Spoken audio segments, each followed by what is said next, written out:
প্রিয় দর্শক আসসালামু আলাইকুম।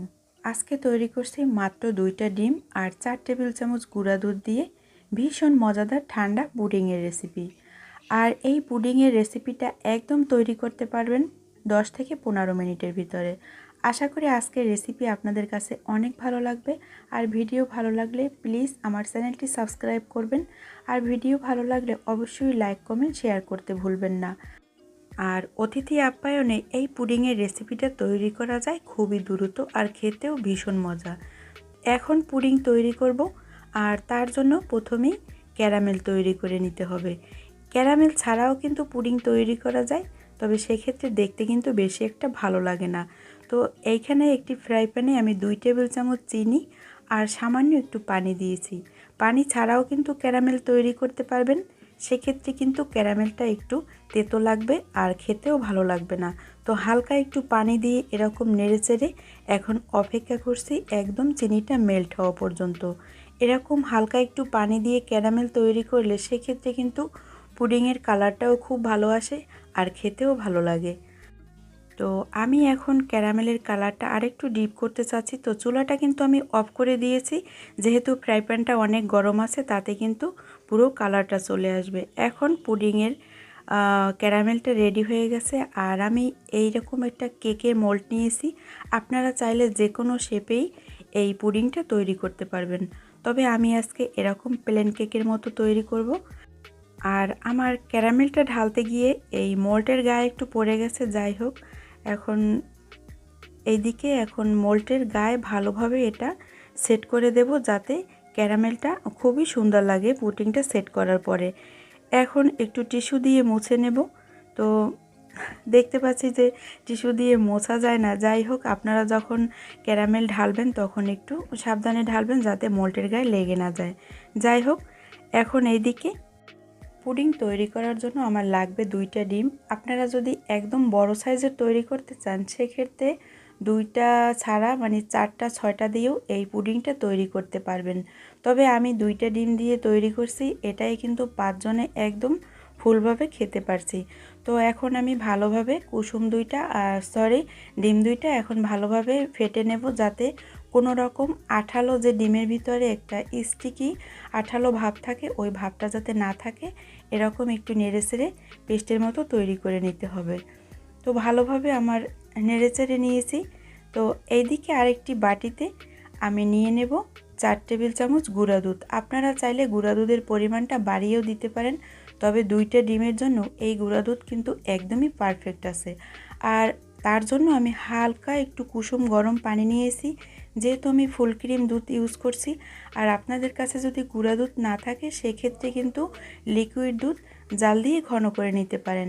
আর মিষ্টির জন্য ইউজ করছি 2 টেবিল চামচ চিনি। চিনির পরিমাণটাও বাড়িয়ে দিতে পারেন, তবে আমার কাছে একদম পারফেক্ট আছে। আর যেহেতু আমি ক্যারামেল তৈরি করছি, তাতেও কিন্তু 2 টেবিল চামচ চিনি দিয়েছি। তো এখন মোট কিন্তু আমি 4 টেবিল চামচ চিনি দিয়ে দিয়েছি।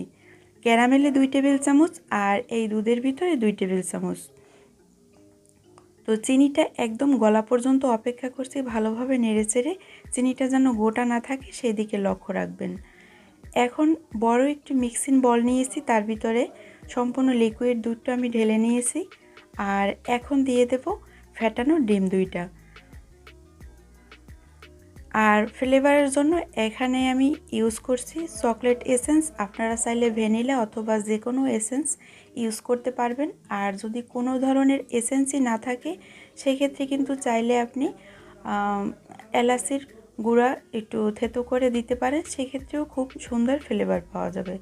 এখন সব কিছু ভালোভাবে নেড়ে নিয়েছি। আর দেখতে পাচ্ছেন ক্যারামেলটা কিন্তু একদমই সেট হয়ে গেছে।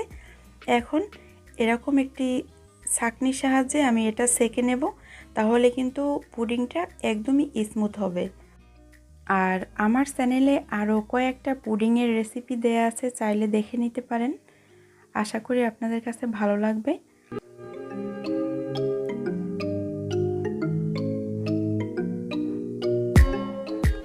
এখন সরাসরি চলে যাব চুলায়। তো এইদিকে এরকম একটি ননস্টিকের ফ্রাই প্যান নিয়েছি, আর তার ভিতরে 2টা টিস্যু দিয়েছি। আপনাদের হাতের কাছে টিস্যু না থাকলে সেক্ষেত্রে কোনো রকম সমস্যা নেই। সুতি কাপড় নিয়ে তারপরে ভাঁজ করে এরকম বসিয়ে দিবেন। আর পানি দিয়ে দেব আমি 2 থেকে আড়াই কাপের মতো। তো দেখতে পাচ্ছেন মোল্টের কিন্তু 4 ভাগের 1 ভাগ পরিমাণে আমি পানি দিয়েছি। আর এই টিস্যু দেওয়ার কারণ হলো এই যখন বুদবুদ হবে ঢাকনা দেওয়ার পরে তখন কিন্তু আর এই মোলটা নড়াচড়া করবে না। আর এখন এইভাবে আমি হাই আঁচে জাল করব 3 মিনিট, এরপরে লো আঁচে জাল করব আরও 15 থেকে 20 মিনিটের মতো। তো 15 থেকে 20 মিনিট পর আমি ফিরে আসলাম। এই যে দেখতে পাচ্ছেন আমার পুডিংটা একদমই রেডি হয়ে গেছে।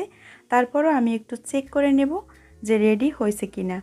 তো পুডিংটা এখন ঠান্ডা করে আমি একটু চাকুর সাহায্যে চারপাশ একটু ছাড়িয়ে নেব যাতে পুডিংটা ভেঙে না যায়।